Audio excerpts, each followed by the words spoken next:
স্রোত সার্থকের মহামিলন পর্ব। হ্যাঁ বন্ধুরা, এমনটাই দেখতে চলেছেন, তাই বিস্তারিত জানতে ছোট্ট একটা লাইক দিয়ে চ্যানেলটি সাবস্ক্রাইব করে দেখতে থাকুন। আগামী পর্বে আপনারা দেখতে পারবেন জি বাংলার অন্যতম জনপ্রিয় সিরিয়াল হলো মিঠিঝোড়া। মিঠিঝোড়া ধারাবাহিকের গল্পে আরেকজন নায়ক নায়িকা হলো স্রোত এবং সার্থক। তাদের কেমিস্ট্রিটা ভীষণই পছন্দ দর্শকের। তারা চায় যাতে স্রোত আর সার্থকের মিলন হয়, কিন্তু তা হচ্ছে না। স্রোতও ভালোবাসে সার্থককে, সার্থকও ভালোবাসে স্রোতকে, কিন্তু নিজের মুখে কেউ কাউকে স্বীকার করবে না।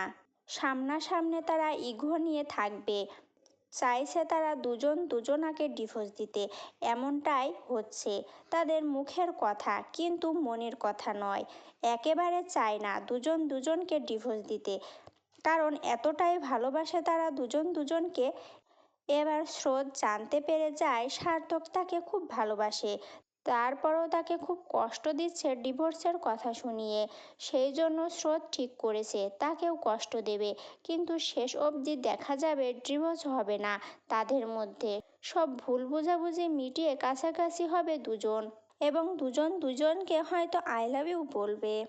তারপর মহামিলন পর্ব দেখা যাবে, এবং সেটাই হবে দুর্দান্ত এপিসোড। এই মহামিলন পর্ব দেখার জন্য আপনারা কতটা এক্সাইটেড, এটা অবশ্যই কমেন্ট করে জানিয়ে দেবেন। আর পরবর্তী আপডেট সবার আগে পেতে চ্যানেলটি সাবস্ক্রাইব করে সাথে থাকবেন।